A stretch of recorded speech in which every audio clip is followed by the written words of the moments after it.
पाठ 21 विराम चिन्ह पंक्चुएशन। बच्चों, इस अध्याय में हम विराम चिन्हों के विषय में जानकारी प्राप्त करेंगे। विराम का शाब्दिक अर्थ ठहराव होता है। मनुष्य की भागम भाग जिंदगी में कहीं न कहीं ठहराव की आवश्यकता अवश्य पड़ती है। जब व्यक्ति काम करते करते थक जाता है, तब मन, मस्तिष्क और शरीर को आराम की आवश्यकता पड़ती है। यह आराम विराम का दूसरा नाम है। उसी तरह लेखन भी एक मानसिक अवस्था है। लिखते समय लेखक को भी कहीं कहीं रुकने, ठहरने की आवश्यकता पड़ती है। इसका कारण है मानसिक दशा की गति का एक समान ना होना। अतः लिखते समय भी विराम चिन्हों की आवश्यकता पड़ती है। लिखते समय यदि विराम चिन्हों का प्रयोग ना किया जाए तो विचारों की अभिव्यक्ति में बाधा पड़ेगी। इस प्रकार भाव बोध को सरल और सुबोध बनाने के लिए विराम चिन्हों का प्रयोग होता है। नीचे चित्रों के साथ कुछ वाक्य दिए जा रहे हैं।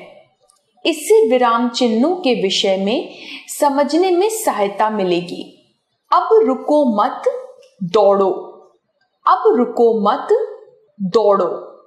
अब रुको मत दौड़ो। बच्चों, ऊपर बने चित्रों के नीचे लिखे वाक्यों को पढ़िए। पहले वाक्य में आए विराम चिन्ह का प्रयोग न होने से अर्थ स्पष्ट नहीं है। दूसरे वाक्य में विराम चिन्ह के कारण दौड़ने का आदेश तथा तीसरे वाक्य में आए विराम चिन्ह के कारण रुकने का आदेश दिया गया है। इन वाक्यों में अर्थ की भिन्नता का कारण है। विराम चिन्ह अपनी बात स्पष्ट करने के लिए लेखक या वक्ता का स्थान स्थान पर रुकना विराम कहलाता है। भावों में स्पष्टता लाने के लिए लिखते समय कुछ चिन्हों का प्रयोग किया जाता है जो विराम चिन्ह कहलाते हैं। अतः लिखित भाषा में रुकने के लिए जिन संकेत चिन्हों का प्रयोग किया जाता है उन्हें विराम चिन्ह कहते हैं। विराम चिन्हों के प्रयोग से भाषा में स्पष्टता आती है तथा भाषा प्रभावपूर्ण बनती है। कुछ मुख्य विराम चिन्ह निम्नलिखित हैं। 1. पूर्ण विराम फुल स्टॉप। 2. अल्प विराम कॉमा। 3.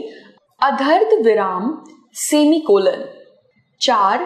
प्रश्न सूचक विराम क्वेश्चन मार्क। 5. विस्मयादिबोधक चिन्ह मार्क ऑफ एक्सक्लेमेशन। 6. योजक चिन्ह हाइफन। 7. निर्देशक चिन्ह डैश। 8. शब्द चिन्ह कोटेशन मार्क। 9. उद्धरण चिन्ह कोटेशन मार्क। 10. कोष्टक ब्रैकेट। 11. लाघव चिन्ह एब्रिविएशन मार्क। 12. हंसपद या रुटि पूरक इंसर्शन मार्क। 13.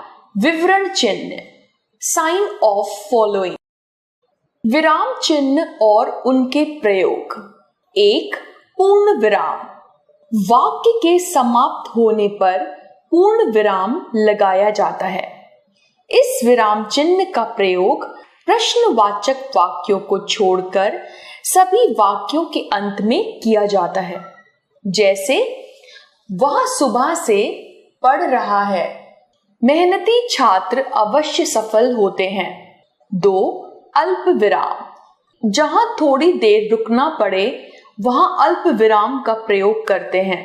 इसका प्रयोग अनेक स्थानों पर किया जाता है। क. शब्दों की पुनरावृत्ति होने पर, जैसे हटो हटो मुझे आगे जाना है। चलते चलते वह अचानक रुक गया। ख. समान शब्दों को अलग करने के लिए, जैसे मीना, रीना, टीना और सबीना खेल रही है। ग हाँ या नहीं के बाद, जैसे हाँ मैं तुम्हारे साथ चलूंगा, नहीं मैं आज नहीं आ सकता।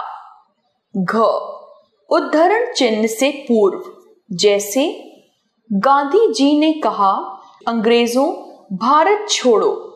अंगा पत्र में अभिवादन के बाद, जैसे पूज्य दादाजी मैं सकुशल हूं। च समुच्चय बोधकों से पहले अथवा उनके बाद, जैसे वह मेरी मदद करता परंतु उसे समय नहीं मिला। छ किसी को संबोधित करने में, जैसे चलो मिलकर खेलते हैं।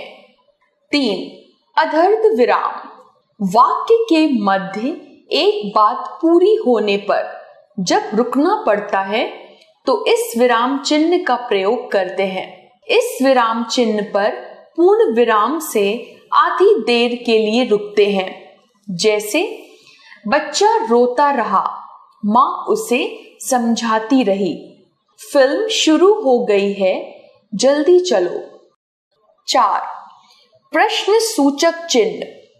इस विराम चिन्ह का प्रयोग प्रश्नवाचक वाक्यों के अंत में किया जाता है, जैसे क्या मैं बाहर जा सकता हूं, वहां क्यों नहीं आया।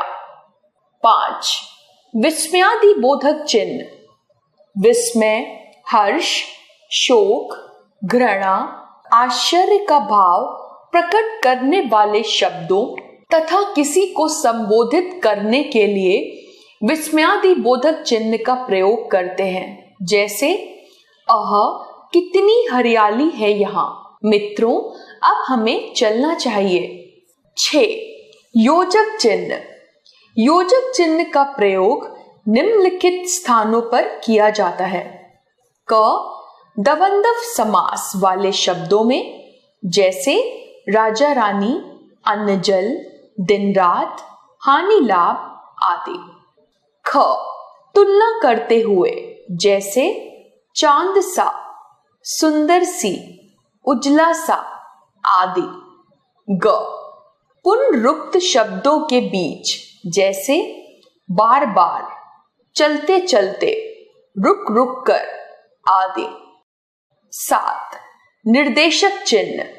क संवाद या वार्तालाप में, जैसे अध्यापक, राहुल क्या तुमने अपना कार्य पूरा कर लिया।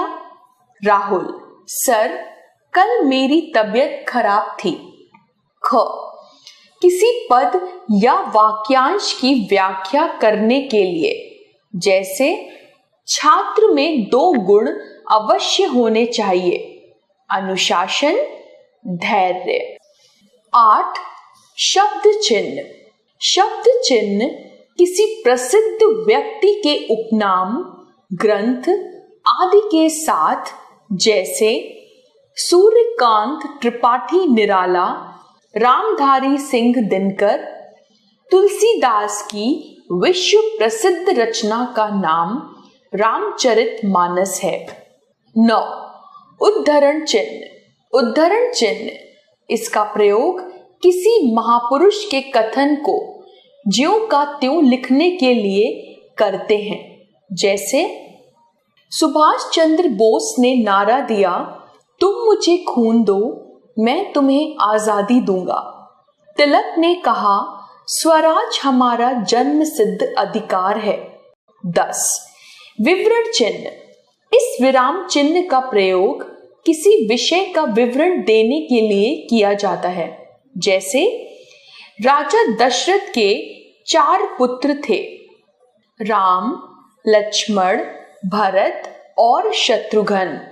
भाषा के 2 भेद होते हैं, मौखिक भाषा और लिखित भाषा।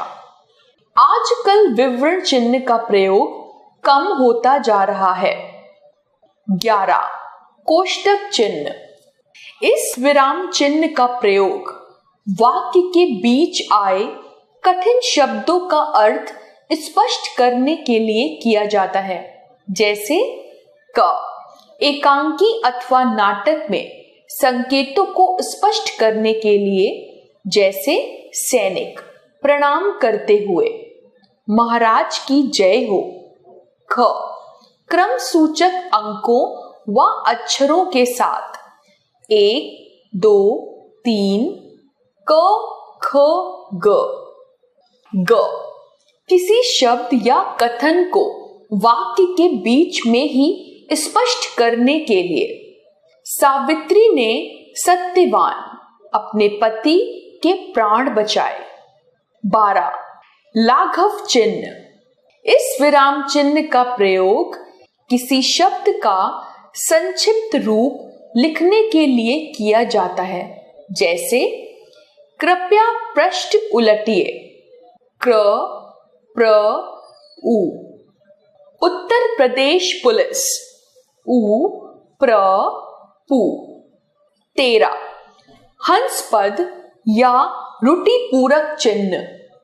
इस विराम चिन्ह का प्रयोग उस समय किया जाता है जब लिखते समय कोई शब्द छूट जाता है, जैसे पृथ्वी सूर्य के चारों ओर चक्कर लगाती है, उसकी बस छूट गई।